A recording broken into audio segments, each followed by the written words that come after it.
Ang question ko, ano yung mga struggles na face nyo sa pagtatayo ng ganitong klaseng negosyo? Kasi I'm sure every negosyo has their own struggles, di ba?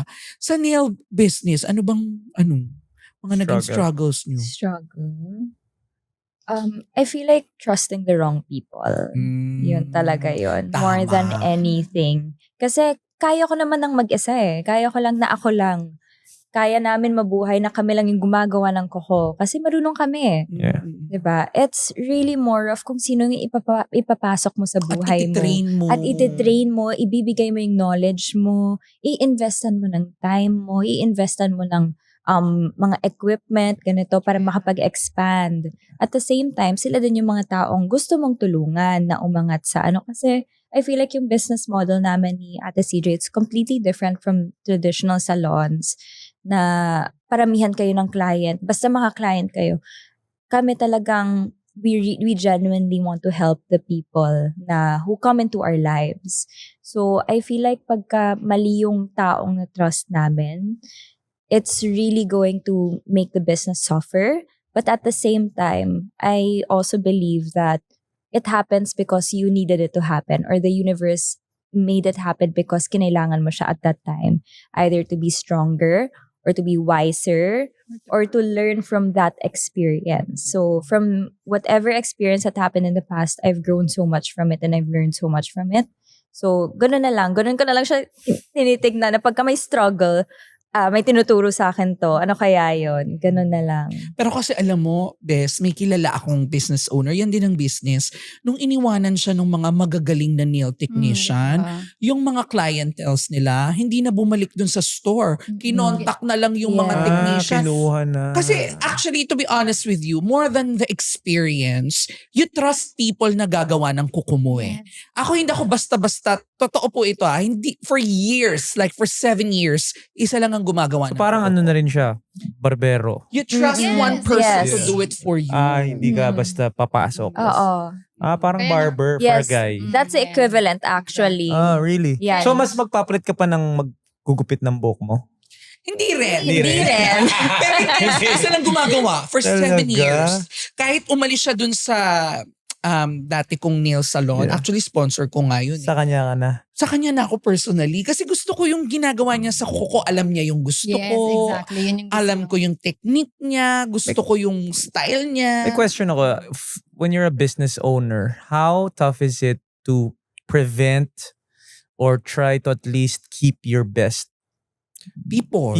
Because they can just, ano yun tawag mo nun? Yung magiging freelance. Aalis na. Kasi alis sila. Kasi Or lilipat sa kabilang salon. sorry, may experience ka bang ganun? Pero hindi nalilipat na studio. Like, siya na. Sa kanila. Home service na siya. Ganon, di ba? So, Ako, well, first of all, dapat well compensated sila. Tama. pag gumagaling talaga dapat. Yes. I-matter mo rin kung ano yung worth nila before. Kasi, gaya sa amin, kumukuha kami ng mga nail tech outside. So, i-compare namin kung magkano yung kinikita nila na nasa bahay lang sila nila before versus sa pag nag-apply sila sa amin. So, syempre, hindi naman pwedeng imi-mirror mo lang yung kinikita nila. Hindi dapat buo na lang sila, diba? So, well compensated and gusto nila syempre ina-appreciate din sila. Pero, in my case, talagang pag sinasabi ko talaga sa nail tech, kapag umalis kayo, susumpa ko talaga.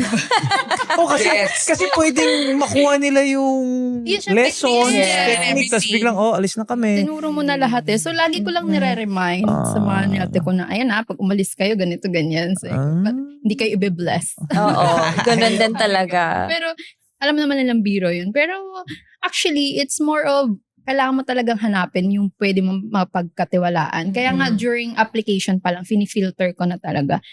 Yung mga, kailangan yung itatanong ko, tapos nasasatisfy ako sa sagot. Hindi yung minsan kasi may mga nag-a-apply na, bakit mo gusto mag-apply? Sasabihin lang sa'yo, gusto ko po maka-earn ng experience and alam ko kung gusto ko alam mo na. Tapos, pag napabuti ka, pawid ka na. Diba? Yes, totoo yan. I feel like yung unang-unang employee ko or yung unang nail tech ko, sobrang grabe yung standard na nilagay niya sa sa mga next employees. Kasi yung sagot niya nung in-interview ko siya, sabi ko, bakit gusto mo mag-apply? Pwede ka namang, you have your education sa nails. Bakit ka mag-a-apply sa akin? sabi niya, I really believe in your business and I know I will grow with it. And I know na I am going to be investing so much and mas malaki pa yung makukuha ko in return. Oh. So parang, wow! Miss Universe!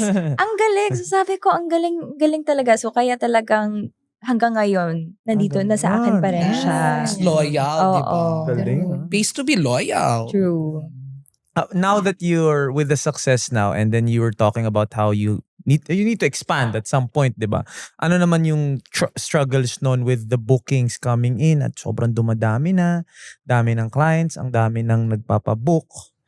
Ano naman yung struggles from yung nagsa-start ka to now na medyo sinusustain mo na siya or even try to Expand it. expand pa? Siguro lang yung, syempre, kapag may employee ka, may responsibility ka, di ba? Parang, kailangan, kapag syempre, pag walang client, wala din silang income. Kasi ganun yung, namin, hindi kami daily basis. By, So is it by like commission. Commission-based? Yeah, Commission-based, commission-based. yes. So there's may basic tas may commission. Tama Wala ba? silang Commission lang. basic. So all Commission commission-based. lang. Okay. Yes. Alright. So, syempre, yung pagdating sa booking naman, wala namang problema. Kasi, yung sa amin is more on referral naman siya. So, kailangan, ang mas struggle siguro namin is yung pag-filter ng client. Kasi, the reason why I kept, yung nakikip ko yung client ko noon na peaceful is because sa inquiry pa lang, nafi-filter ko na kung sino yung rude, sino yung hindi. How do you say na? So, may mga client kasi na very demanding. Pag ganun, ayaw ko na. So you Kasi straight alam up mo tell yun, them na hanap ka na lang ng ibang. Kahit pera, pwede. kahit pera Yes, papasok kasi sa'yo. alam mo, na-experience ko before, nung bago ako, like maraming client na rude, diba? So, ayoko ma-experience yun ng mga nail tech ko. So, syempre sila, since hindi sila ma-social na tao, ngayon na lang sila nakaka-experience ng mga nakakasalamuhan ng iba't ibang tao. So, ayoko na mag-go through nila yung pinagdaanan ko before na makaka-experience ng mga rude na clients. So, kapag may nakalusot naman, next appointment wala na. Wala na. How do you Nagno-know sila sa client. you tell them straight up na Sorry, go to other salon na lang. wow, okay. Yes, that's the Really? beauty of parang private or yung sarili mo Exclusive yung nails business salon. mo. Yes. True. Kasi pwede ka mamili ng Ilang client. months ba ang tumatagal ang nails? Yung sulit na siya. 1 3 month. weeks, 2 weeks. Or more. Or a Or month. more. A month. Yeah. A month It is depends. na. Depende na lang sa inyo ko kasi minsan nababother kapag mahaba na, 'di ba? Kasi sa iba Yeah. parang dirty na. Pero it can last Ako 4 weeks. 4 weeks Max na. ko na yon. Oo, Yun. 4 weeks dapat magpalit na ako ng nails. Kasi yung, di ba, extension yan, hahaba yan eh. Oo. So makikita na. Makikita yung totoo mong nails. Okay. Oo. Yeah, Hindi na alam ko sila. So, hindi yan talaga alam Ako lang kung ano nakita ko nangyayari pag sa medyo mga- puti na yung taas, gugupitin ko na eh. Sa mga kuko ko. Di ba? Okay. Pero nakakatuwa naman na meron kang courage to say no because you're Yes. thinking of the Good. welfare of your employees, di ba? Not all business owners think about their employees more than their clients, right? Kasi pera yun Pero eh. siya, ganun siya, di galing ba? yun. Nakakatuwa din. Marami na ako na-experience ng mga rude clients eh. So parang no. I feel like that's the beauty of us starting as kami yung client-facing. Since kami mismo na-experience namin yon, alam namin yung feeling kung sila mismo ang maka-experience nun. So, as compared to other businesses kasi na, okay, magtatayo ako ng salon pero ako hindi ako marunong mag-nails.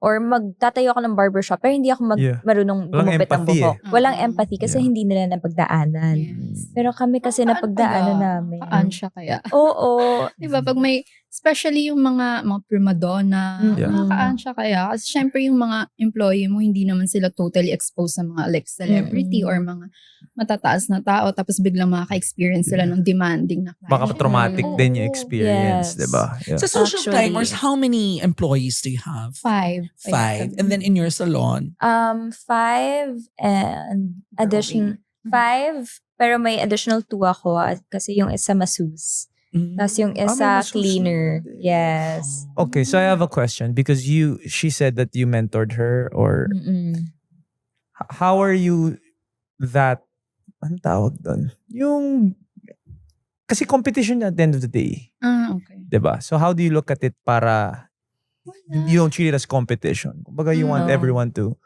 eat. Everyone to eat. May sarili kasi silang market eh. Mm. Ako, yung mga client namin, paulit-ulit na lang. Actually, ganun di ba sa nails? Yun naman ang maganda eh. Paulit-ulit. Oo, Mag-barbershop, ganun mo, paulit-ulit Silat na sila. lang. So, hindi mo kailangang ma-threaten kung... Real. Yeah. Kasi, parang ako, matagal na ako sa nails. So, parang, na-build ko na yung name. So, parang hindi na para, actually, mas nakakatuwa yun kasi nga, nare-respect ka nila as their Yeah. mentor, as pioneer, ganun. Pero kung competition, wala naman kasi may sarili kaming, client. At ang mga client, naman yan, kunwari hindi ako available, punta sila kay Ash. Pag hindi available sila Ash, punta sila sa amin, gano'n. So, wala namang And Tsaka ang dami gusto magpakuko, no? yes, Oo. there's Hindi ko room for maubusan. everybody. Bagay naman. Pag gumagala nga kami sa mall, ayan, no, pag may nagtatanong sa akin kung oversaturated na ba daw ang nail industry, sabi ko hindi pa kasi pag pumunta ka ng mall, may nakikita ka dyan na wala pang nails, okay pa, may customer ka pa. Yes. May There's customer always ka pa. room for everybody. And yun yung pinaniniwalaan namin. Kasi kami ni na Ate CJ, may group talaga kami of friends na puro nail tech kami. Mm. As in the same industry kami. And hindi kami yung para na, ay, i-gatekeep ko to kasi ayaw ko malaman yun. Hindi, nagtutulungan talaga kami. Kasi at the end of the day, libo-libo yung kuko Magpapas- sa buong Yun yung passion mundo. kasi at the end of the day, gusto nila maganda kuko ng lahat. Yes. At kung sila lang ang yes. gagawa, hindi nila kakayanin gandahan yung kuko Yes, ng lahat. totoo. Galing. I think maraming opportunities at malaki din yung market. Yes. May natutunan ka bang bagong diskarte? Huwag kang matakot na sumubok. Para sa mga nanay na nag-aalinlangan, para sa mga kabataang takot mag-umpisa, at sa bawat manggagawang nagpapakapagod, para sa inyo to. Kung na-inspire ka, ipaalam mo sa amin. Mag-comment, mag-like, at i-share ang episode na to sa mga kailangan din ng push ngayon. Kita-kits sa Apple Podcasts, Spotify, at YouTube. Discarding Pinoy, powered by Converge. Sama-sama tayong lalaban sa mga aral ng buhay.